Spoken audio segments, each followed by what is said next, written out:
오늘 펜앤마이크에 김영삼 대기자님 모시고 제5공화국 전두환 시대에 대한 말씀을 듣도록 하겠습니다. 참 중요한 그런 그 책을 쓰셨습니다. 제5공화국 전두환 시대 1하고 그 다음에 2가 있는데 이게 두 권에 합쳐갖고 1800페이지예요. 정말 놀라운 일을 하셨습니다. 우리나라를 강한 그런 그 나라로 만들어준 그 대통령이 전두환 대통령인데 너무나 많은 오해가 있거든요. 오늘 오셔서 여러 가지 오해를 풀어주는 그와 같은 시간을 갖도록 하겠습니다. 나오실 때 큰 박수로 환영해 주시면 감사하겠습니다.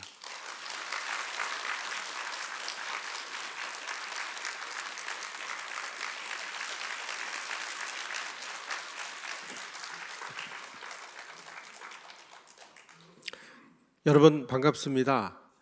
우리가 어떤 시대를 정확하게 안다는 것은 우리가 그 시대를 정확히 알아야 우리가 어떤 그 나라에서 살아왔는지를 정확히 알 수 있고 또 그런 것들을 우리 자녀들에게 후손들에게 알려줌으로써 참 우리 대한민국이 어려운 상황에서도 그야말로 정말 그 시대를 살았던 분들이 고군분투해서 이만큼 먹고 사는 나라를 만들었구나 하는 어떤 긍정적인 국가관을 만드는 가장 중요한 기초라고 생각을 합니다. 그런데 이런 그 기초를 어떤 특정한 목적을 가진 사람들이 특정한 목적을 위해서 아주 이 분탕질을 쳐놔서 마치 그 시대의 지도자들이 뭐 남의 권력이나 빼앗고 뭐 쿠데타나 일삼고 한 걸로 지금 알려져 있어서 또 그런 것들이 확대 재생산이 돼서 우리 국가, 우리나라 이런 거에 대한 어떤 긍지와 자부심을 지금 잃어버리는 상황이 됐습니다. 그 중에 가장 꼭대기에 앉아 있는 분이 바로 이 전두환 대통령인데, 우리가 전두환 대통령 이야기할 때 가장 이 비도덕성을 얘기하는 게 뭐냐면은 일개 육군소장이 대통령 최규하 대통령을 내쫓고 권력을 찬탈했다 이렇게 지금 알고 있습니다. 그리고 그렇게 계속 언론이나 학자나 정치인들이 주장을 하는데 그것이 사실인지를 묻고 따지지도 않고 넘어오다 보니까 그거 찬탈한 거 아니야? 이런 식으로 지금 알고 있어요. 그런데 그 시대에 지금 남아있는 여러 가지 자료들을 보면은 이게 그게 아니구나 라는 것을 우리가 알 수가 있습니다. 오늘은 이제 바로 그 중요한 정말 전두환이라는 사람이 최규하를 내쫓고 권력을 찬탈했는지 뭔지 그 실체를 한번 들여다보도록 하겠습니다. 사실 우리 1980년 서울에 보면 제가 누누이 지난 시간에도 말씀드렸지만 이란 사태하고 아주 굉장히 밀접한 관련이 있습니다. 그래서 우리 역사, 우리 현대사를 이 세계사라는 판 위에 올려놓고 들여다봐야 제 모습이 보인다. 저는 이렇게 말씀을 드립니다. 그러면은 서울에 보면 당시에 그러면 이란에서 무슨 일이 있었느냐?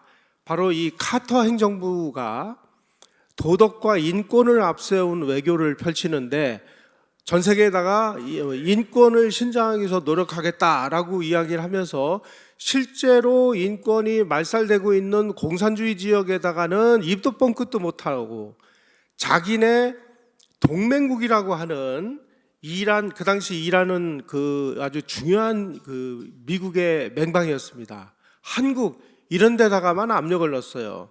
그래서 이란에서 그 당시 팔레비 국왕이 너 독재를 한다 그러면서 군부하고 손을 잡고 팔레비 국왕을 내쫓고 그리고 좀 미국 말을 잘 듣는 좀 유화적인 사람을 새로운 권력자로 내세우자라고 막 공작을 해서 팔레비 국왕을 내쫓는 데까지는 성공을 했는데 그 사이에 이 아주 극단적인 반미주의자인 호메인이라는 사람이 귀국을 해버렸어요.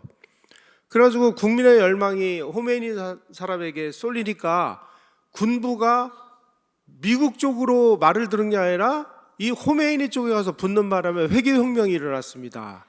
그래서 아주 그 중동의 중요한 맹방인 이란을 이제 상실했습니다. 다음은 한국이었어요.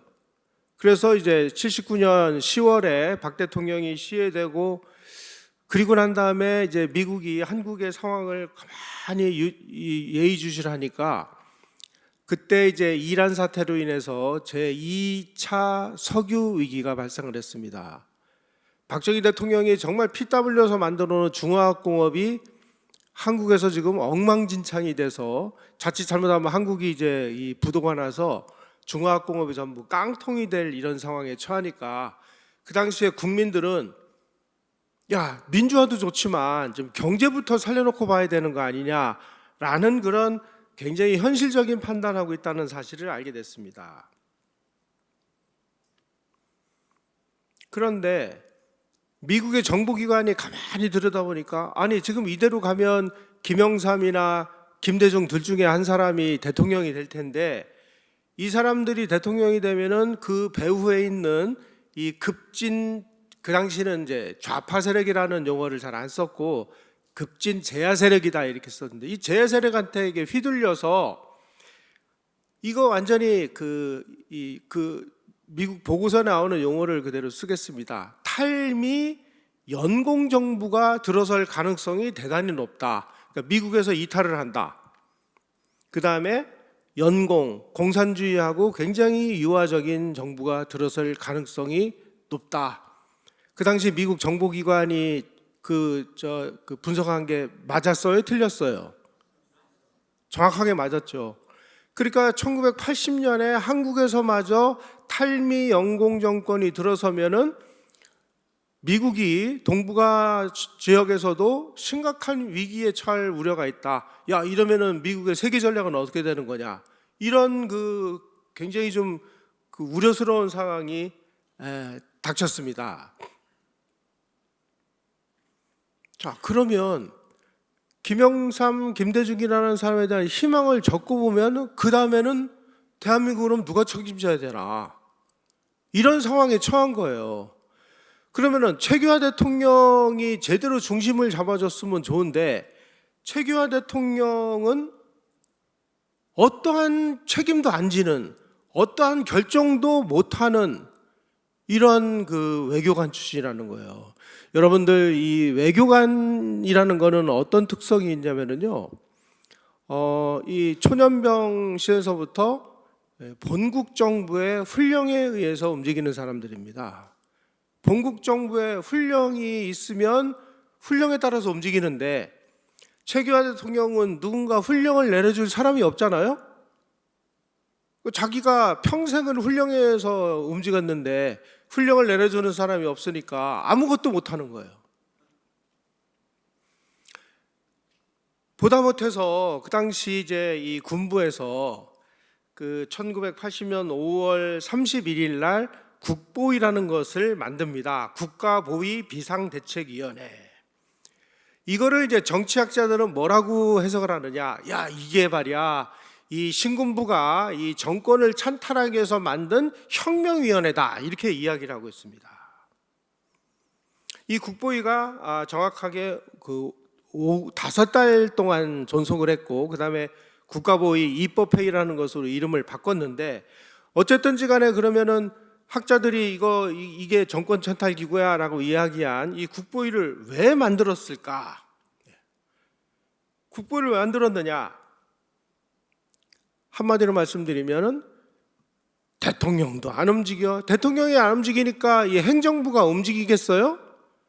행정부가 안 움직이니까 국가가 아무것도 결정을 못 하는 거예요.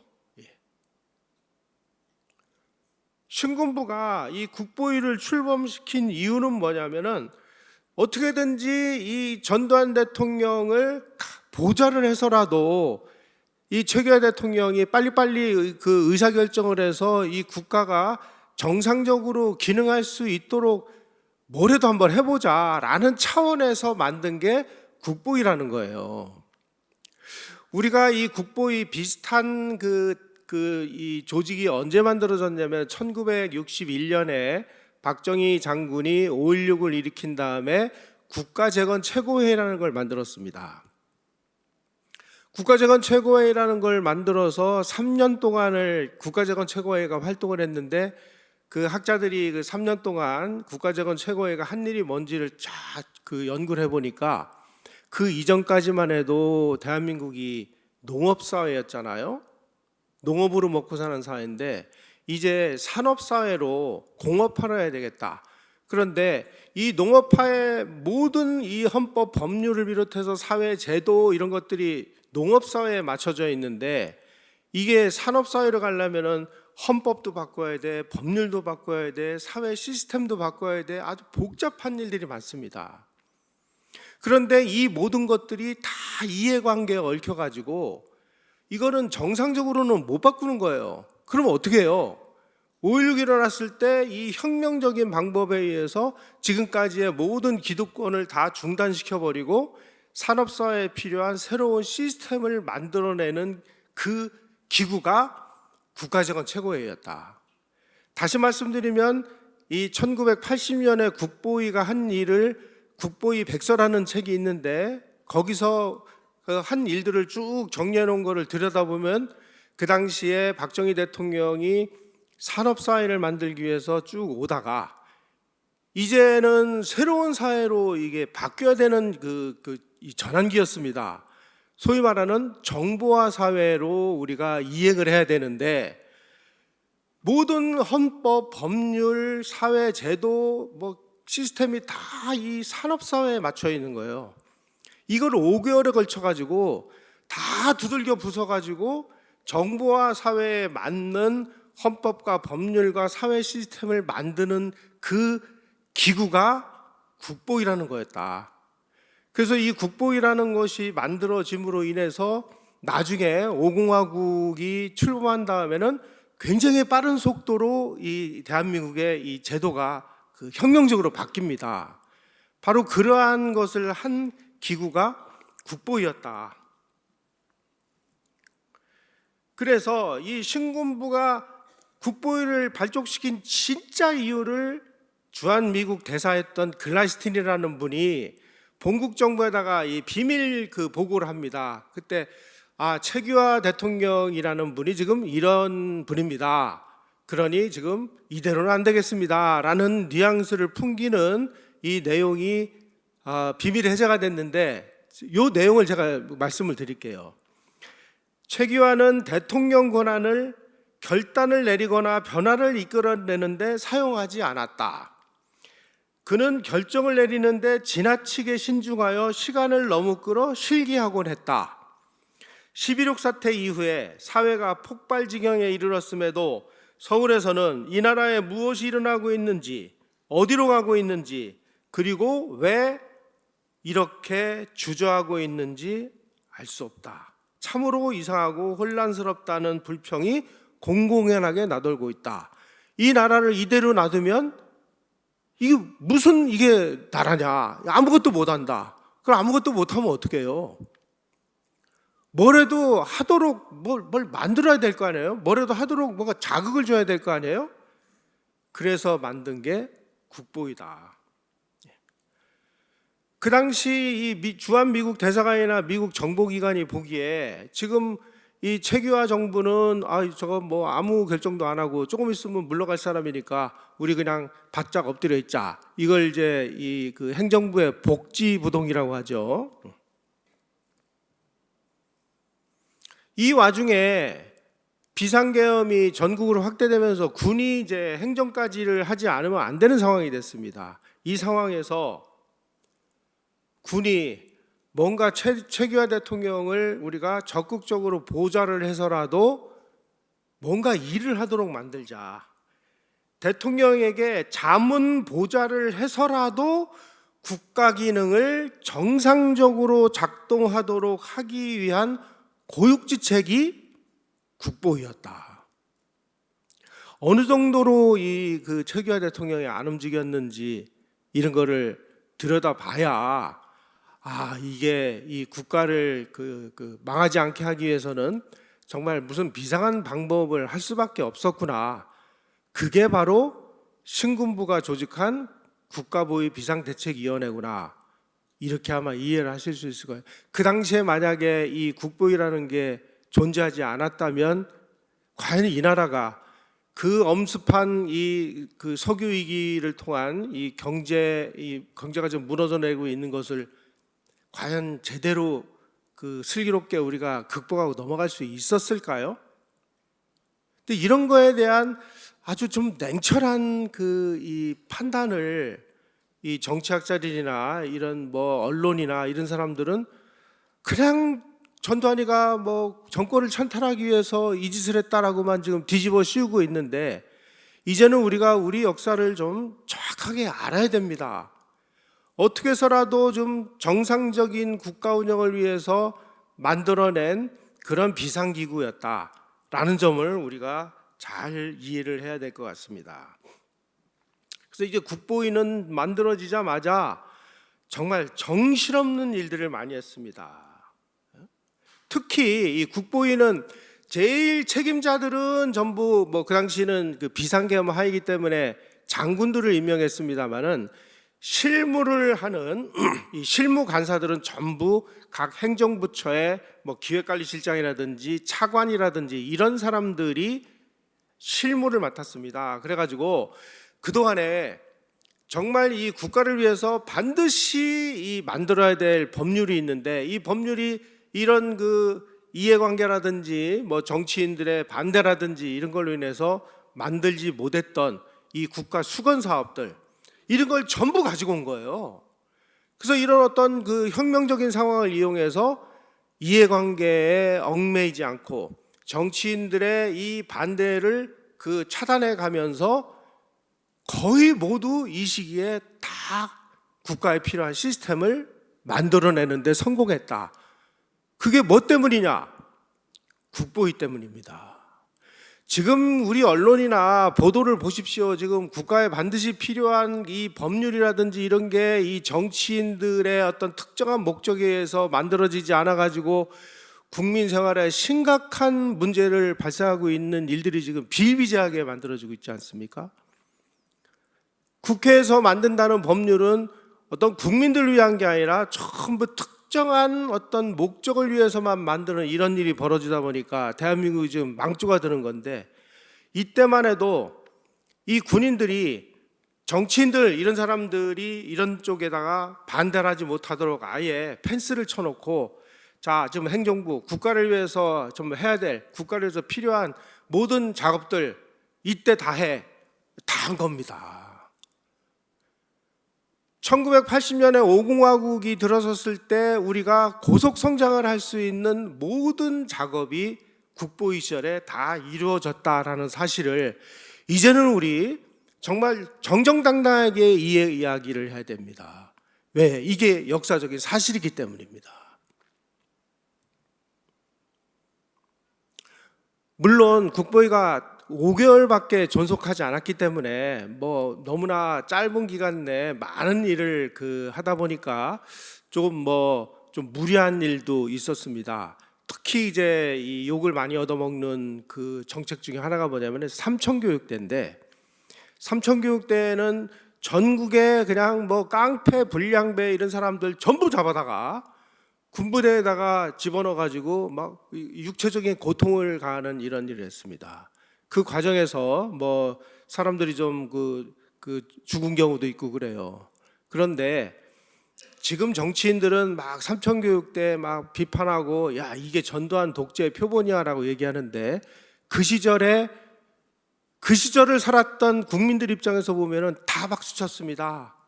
동네 불량배, 깡패 이런 놈들 다 잡아가지고 얼마나 국가가 깨끗해졌어요. 전부 박수 쳤는데 이제 가지고 정말 전두환의 독재야 막 이렇게 지금 비난하고 있는 거예요. 이게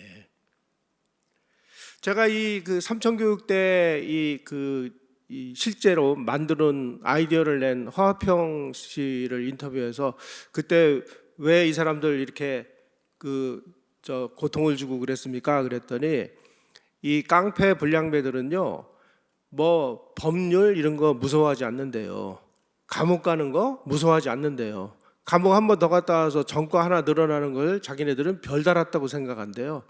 그래서 감옥으로 보내는 것만 가지고는 이 사람들에게 어떠한 자극을 못 준다. 근데 이 사람들은 자기가 고통받는 걸 가장 무서워한대요.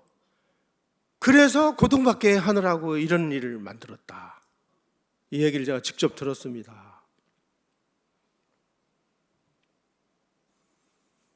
그래서 뭐 짧은 기간 내에 막 급한 일을 하다 보니까 뭐 부작용이나 후유증을 남긴 것도 뭐 부인할 수 없는 사실인데, 그 당시에 이 전두환 장군이 본인의 이제 회고록에 국보위를 만들어서 운영을 했던 이 심정을 본인이 이렇게 적어놨습니다. 이게 이제 전두환 대통령의 회고록에 나오는 내용입니다.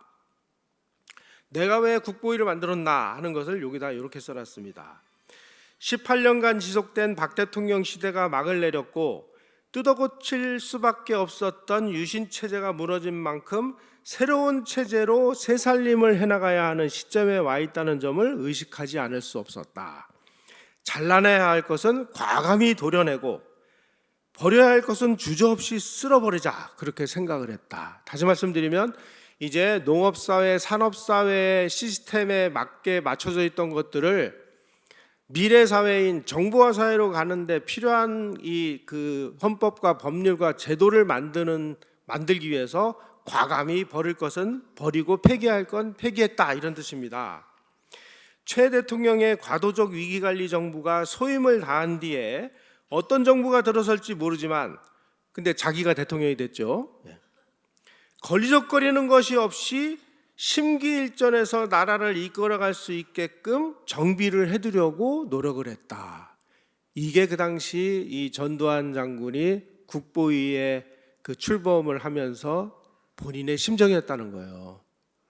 어떤 면에서 보면은 참 비장하기도 하고, 그리고 아마 이때까지만 해도 본인이 그 다음에 대통령이 되리라고는 아마 상상도 못했던 것 같습니다. 자, 이런 이 신군부가 이 국보위를 통해 가지고 이 사회정화 운동을 하고 막 행정부를 막 자극을 해서 일을 하도록 만드는 이런 일을 보면서 그 당시 주한미국 대사인 이 글라이스틴 대사가 본국 정부에다가 지금 국보위의 이 사회정화 운동 그리고 행정개혁 운동이 국민들로부터 아주 상당히 이 신망을 받아가지고 국민들의 지지를 얻는 데 성공하고 있다라는 비밀 보고서를 올렸습니다. 이렇게 얘기했습니다. 신군부는 사회정화를 통해서 국민의 지지를 얻는 데 성공했다. 이게 그 당시를 살았던 한국인들이 느끼는 보편적인 감성 아니었습니까?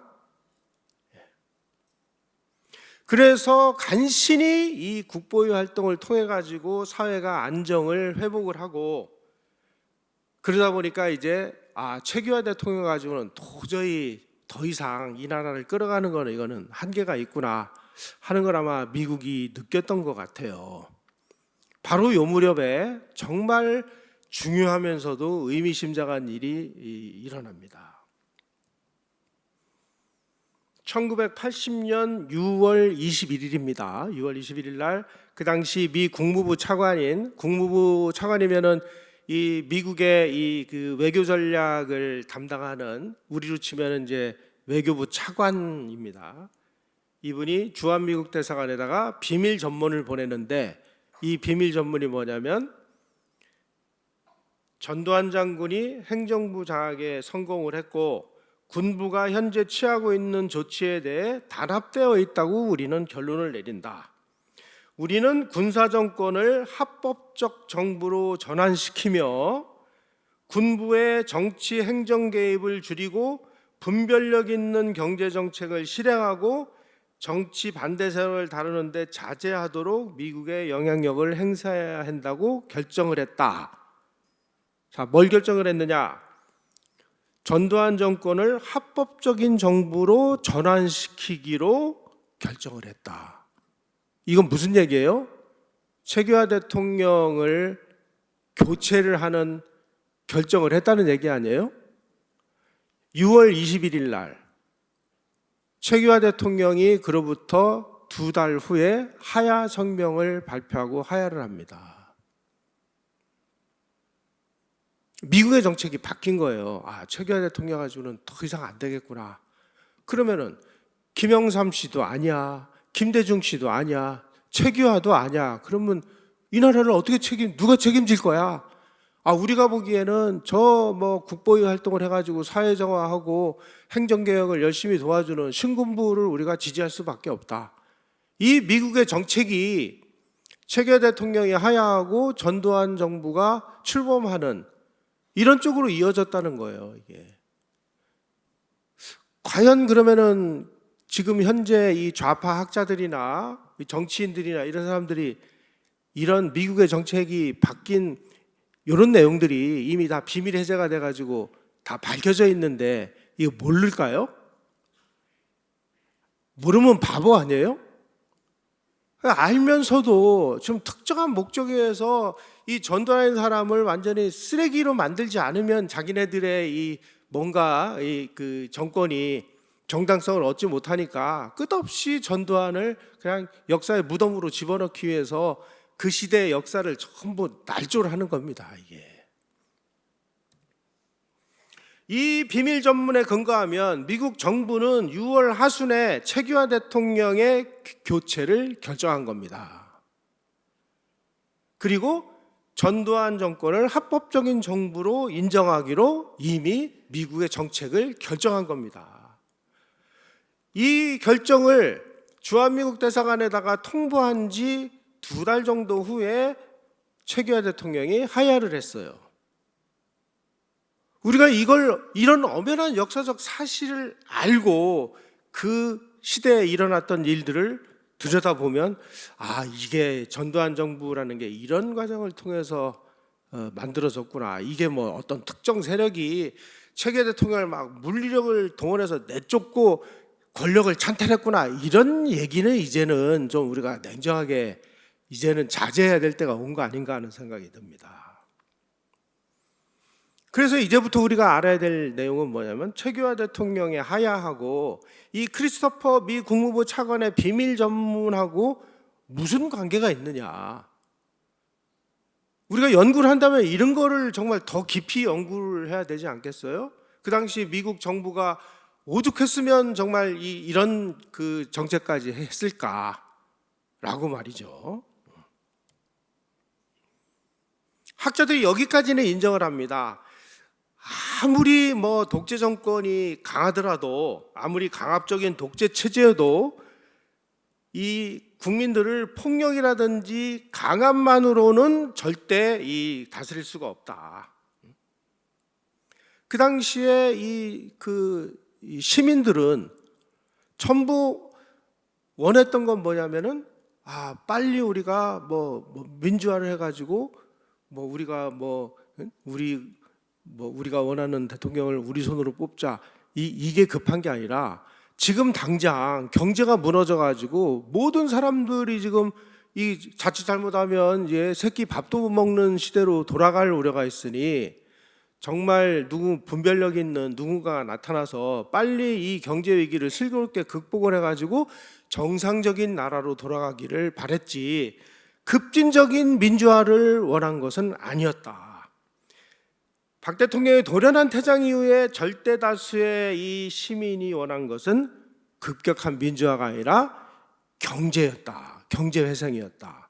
이거를 미 정보기관은 정확하게 예측을 하고 그러면은 이 무너진 이 경제를 살리고 이 사회 기강을 바로잡고 국가를 제대로 운영할 수 있는 능력을 가진 그 집단은 누구냐?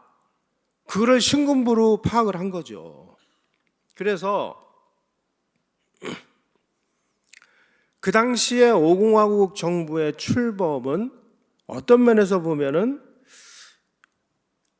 아마 이 중산층들의 이 지지의 결과물이 아니냐 이렇게 얘기하는 사람이 누구냐면은 이 좌파 학자라고 할 수 있는 최장집 같은 사람이 내가 연구해 보니까 그 당시에 말이야 전두환이라는 사람이 막 폭압적으로 막 국민의 입에 재갈을 물리고 자기가 권력을 찬탈한 게 아니라 사실은 중산층이 신군부의 등장을 원했고 그런 열망이 전두환의 등장을 국민들이 반대하지 않은 거야 라고까지 인정을 하는 데까지는 왔어요.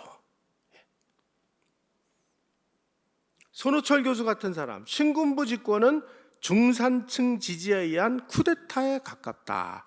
쿠데타라는 말은 좀 그렇습니다만은 어쨌든 전두환 정부의 출범을 국민들은 반대하지 않았다. 묵시적으로 동조했다. 이런 뜻이죠. 이 손호철 교수도 아주 우리나라 좌파 학자 중에서도 유명한 사람인데 그런 사람들도 그 당시 중산층들은 신군부를 지지했다라고까지 인정을 하고 있습니다. 그 다음에 이제 서진영 교수 같은 분이 이제 그 좀 객관적으로 이렇게 얘기합니다. 중산층은 도덕적 윤리적으로 드러내놓고 신군부를 지지할 수는 없었지만 80년대 혼란 속에서 정치 안정과 경제 발전에 집착했던 이기성 때문에 50 정권의 등장을 묵인, 즉 암묵적으로 동의했다. 이게 그 당시 대다수 중산층들의 생각이었다라는 것을 이제 학자들이 좀 인정하기 시작을 했습니다. 자, 그렇다면 이제 이 최규하 대통령의 하야가 어떤 과정을 통해서 이루어졌는지를 한번 들여다보도록 하겠습니다. 지금 사회에 알려지기로는 최규하 대통령하고 굉장히 가까운 관계였었던 김정열 전 국방부 장관이 최규하 대통령을 찾아가서 신군부가 그러는데 당신 물러나라고 합니다. 그래 물러나셔. 근데 최규하가 내가 왜 물러나? 안 물러났답니다.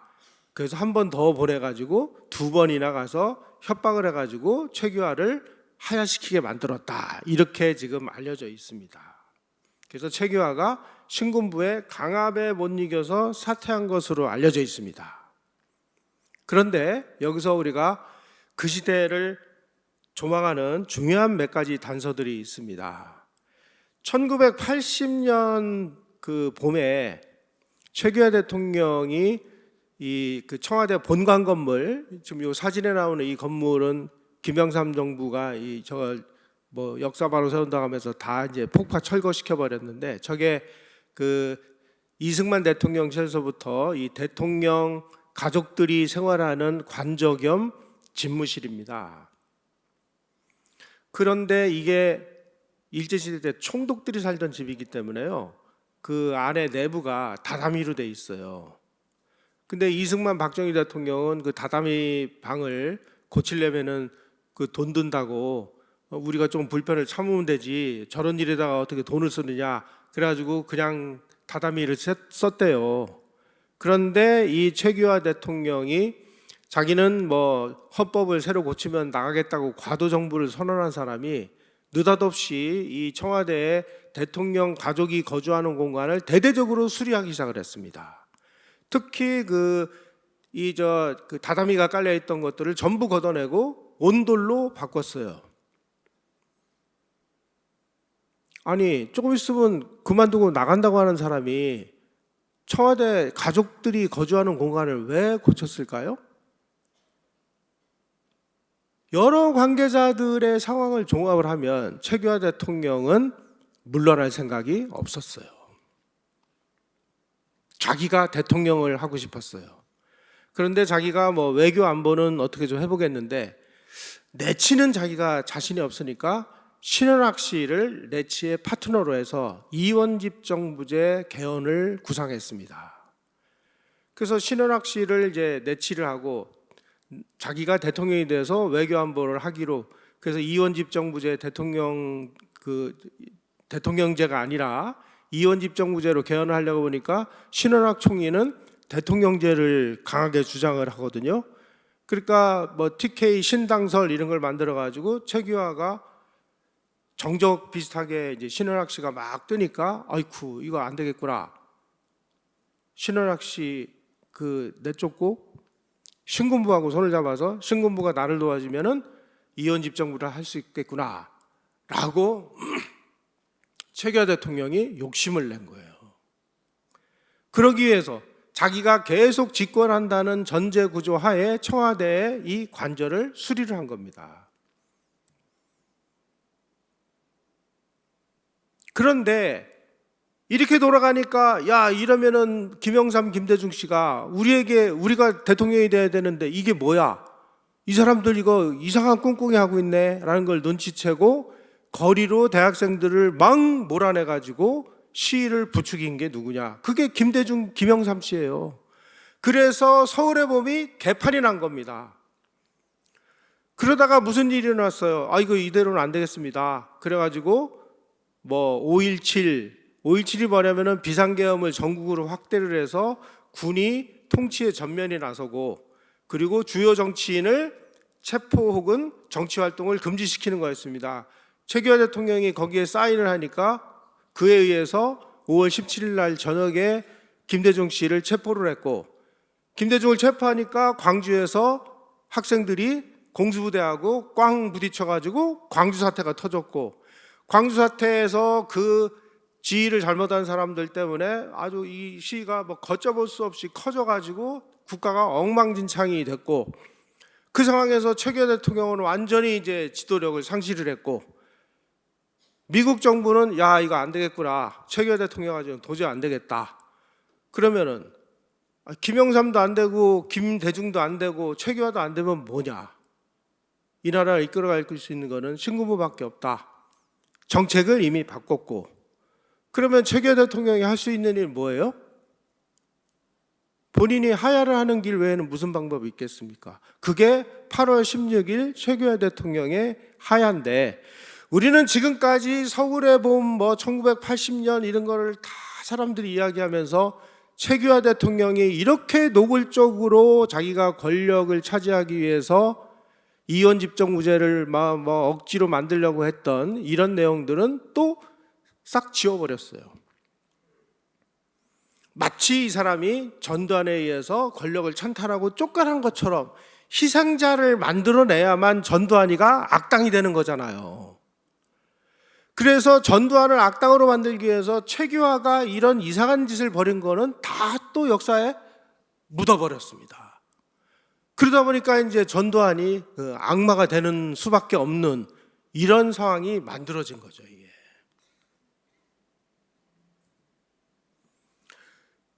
(1980년 7월 31일) 날 최규하 대통령이 이날서부터 보름간 휴가를 가는 걸로 발표가 됐습니다. 바로 이날 오전 10시에 최규하 대통령이 전두환 보안사령관을 부릅니다.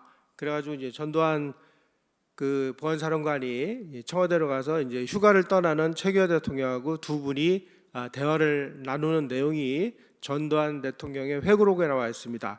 여기에 나오는 요 대화 내용은 전두환 대통령의 이 그 증언이기 때문에 이거는 어떤 면에서 보면 이제 전두환 대통령의 입장에서 쓴 겁니다. 따라서 이제부터 우리가 그 중요하게 여겨야 될 부분은, 최규하 대통령은 이분이 그 외교관 생활을 하고 모든 것을 기록을 남기는 분이기 때문에 아마 본인이 왜 하야를 했는지 하는 것은 아마 최규하 대통령 가족들은 아마 그 심정을 써놓은 뭔가 기록물을 저는 가지고 있을 거로 봐요. 이걸 밝혀야 됩니다. 아직까지 최규하 대통령은 내가 왜 하야를 했는지에 대해서 공식적으로 국민들에게 밝히지 않았어요. 따라서 지금은 전두환 대통령 회고록에 나오는 내용을 가지고 그 상황을 유추할 수밖에 없는 한계가 있는데, 어쨌든지 간에 이 전두환 대통령의 회고록을 통해서 이 7월 31일 대화를 제가 소개를 해드리겠습니다. 휴가를 떠나는 최규하 대통령이 전두환 장군에게 이렇게 얘기했답니다. 전 사령관 잘 들으시오. 지금부터 내가 하는 일은 아주 중요한 얘기니까 기가 새면 큰일 납니다. 국군이 좌우되는 일이니까 전 사령관 미안하지만 중책을 맡을 준비를 해줘야 되겠소. 중책이 뭡니까? 이날 최 대통령은 미리 준비한 문안을 낭독하듯이 이렇게 얘기를 했답니다. 내 나름대로 정보를 듣고 알아봤는데 많은 사람들의 생각이 나와 같소. 몇몇 군 출신 인사들이 있지만 난국을 앞장서서 타개해 나갈 수 있는 사람은 전두환 사령관 뿐이요.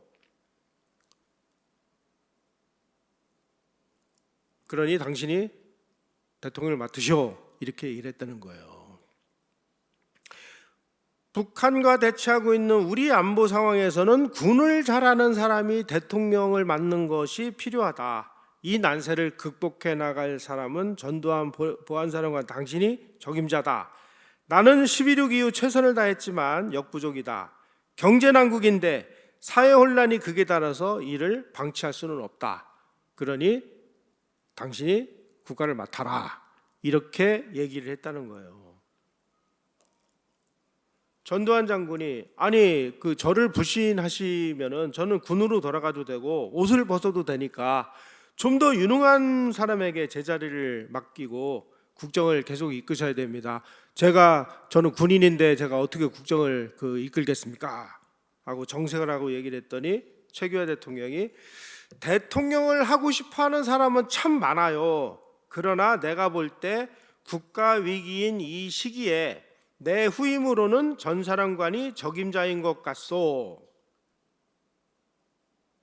그랬더니 전두환 대통령이 각하 저는 오직 군으로 살아왔기 때문에 군밖에 모릅니다.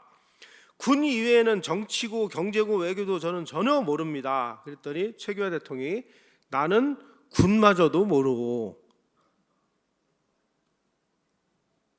하늘의 뜻이니 받아들이시오 라면서 이렇게 당부를 했답니다.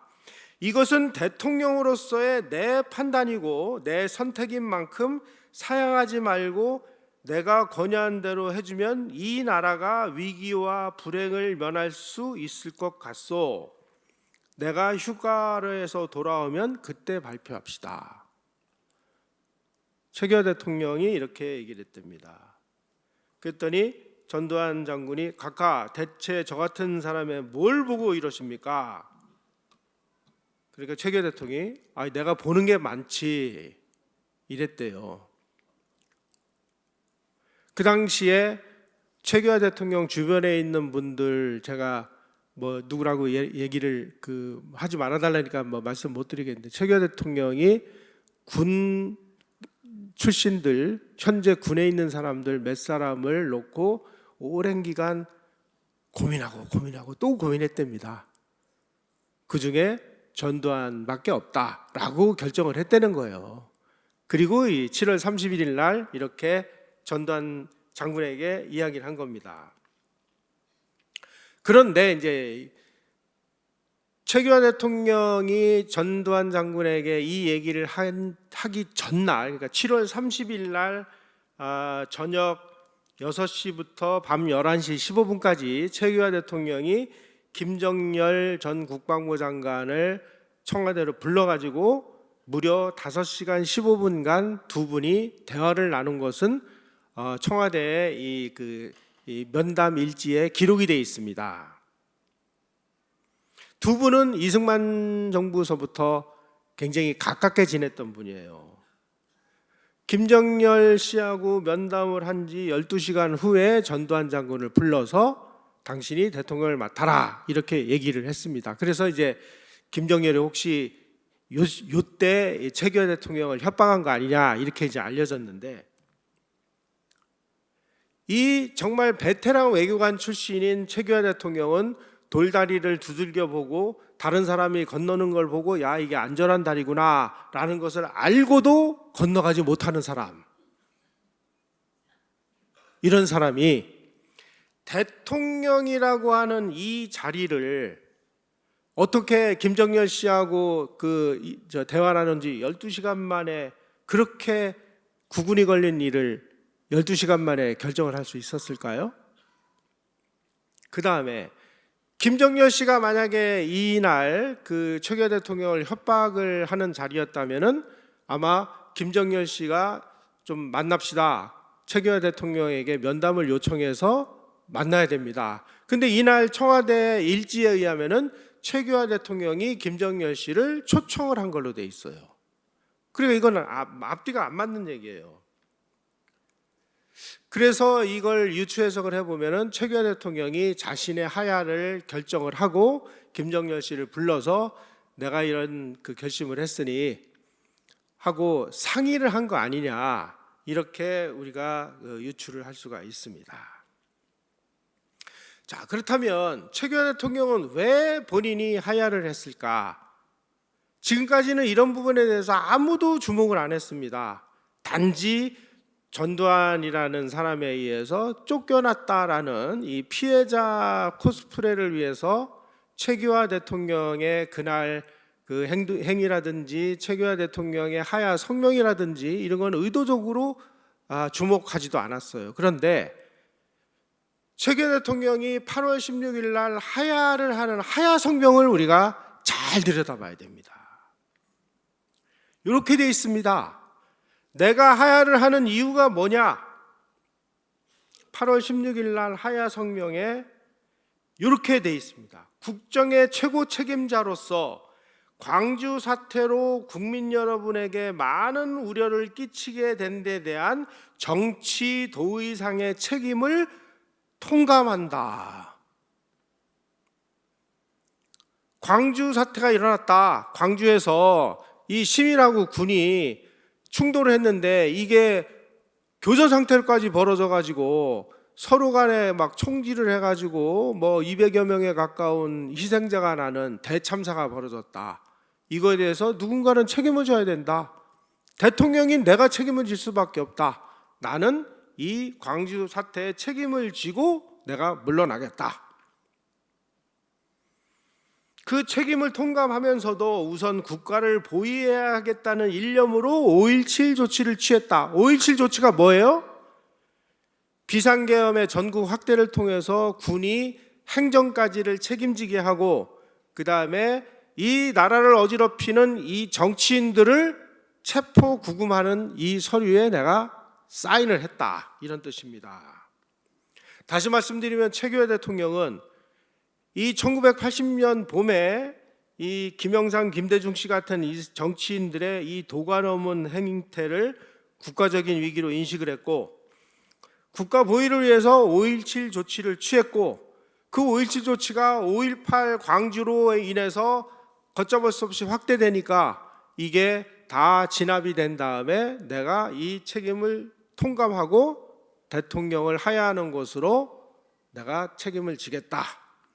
이렇게 하야를 했다는 거예요. 그리고 최규하 대통령이 하야 1시간 전에 이 국무위원들을 모아놓고 내가 하야를 하는 이유를 본인이 육성으로 이야기를 했는데 이게 녹음 테이프로 남아 있습니다.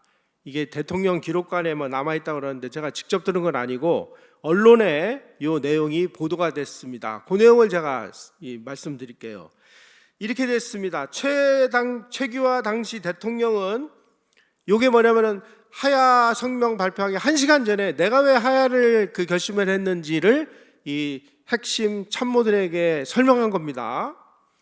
1980년 봄에 사회 불안을 빚은 것은 성급한 정치인과 일부 언론의 동조 그리고 학생들의 특정 정당 및 정치인 지지라고 지적을 하고 5.17 계엄 확대 조치와 국보의 설치가 나라를 지키기 위한 것이었다 라고 이야기를 했습니다.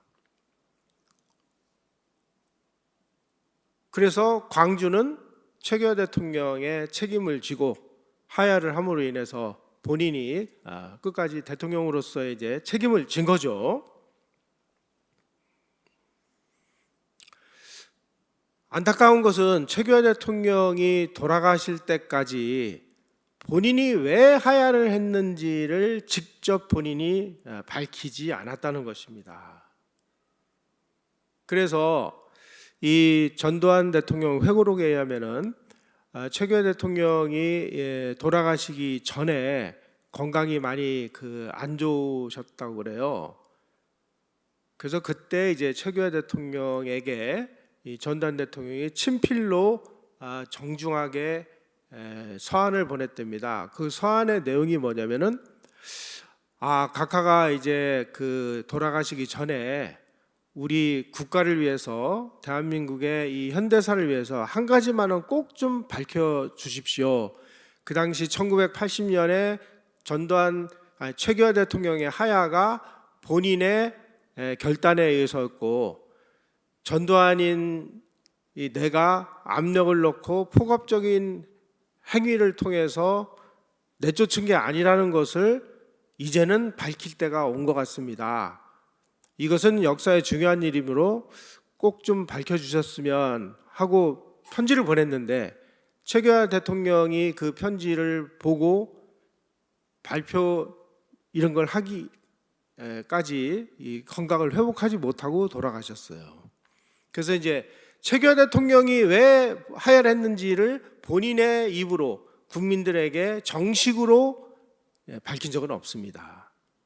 다만 지금 제가 오늘 말씀드린 것은 전두환 대통령의 입장에서 밝힌 거기 때문에 이건 뭐 어느 정도 우리가 그런 부분들을 좀 감안을 해야 될 것 같아요. 하지만 우리가 이해할 수 있는 것은 최규하 대통령의 하야는 미국의 정책의 변화와도 관련이 있고 또 5.18에 대한 책임 문제하고도 관련이 있고 또 이 5.18이라는 것이 어떤 면에서 보면은 최규하 대통령의 무리한 집권 열망, 다시 말씀드리면 이원집정부제를 통해 가지고 자기가 집권하려고 뭔가 욕심을 부렸던 과욕에 의해서 자기가 역사에 불을 지른 이런 점도 우리가 들여다봐야 될 것 같고, 그래서 이 최규하 대통령의 하야는 참 우리 역사에서 굉장히 중요한 여러 가지 의미를 가지고 있습니다.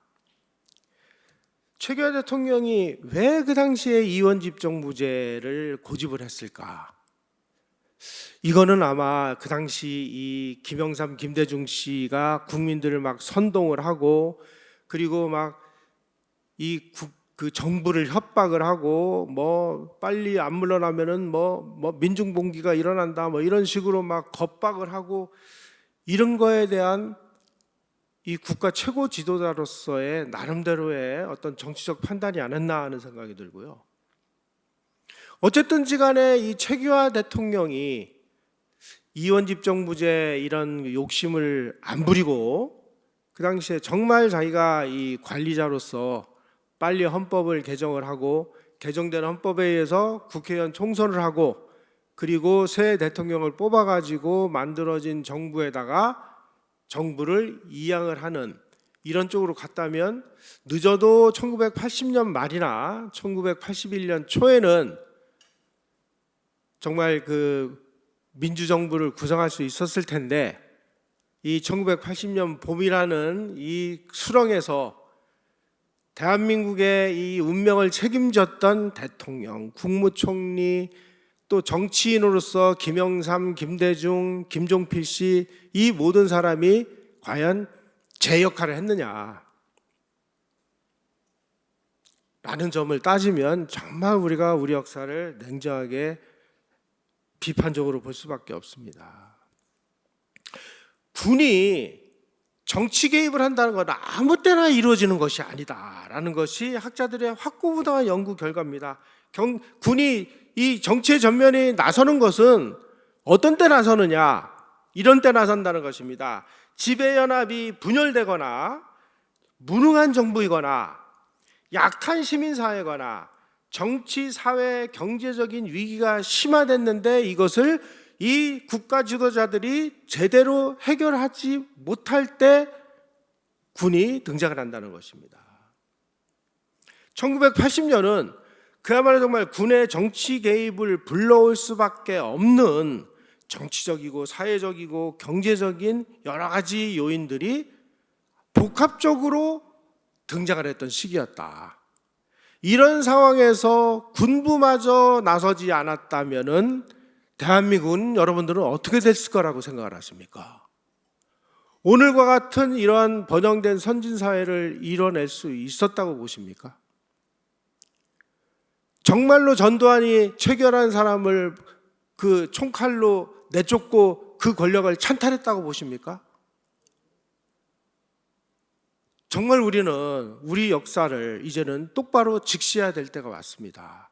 그리고 이 전두환 신군부가 정말 자기네들의 어떤 권력욕에 의해서 등장한 정부가 아니라는 것을 이제는 이러한 역사적인 사실들을 보고 냉정하게 판단할 때가 왔습니다.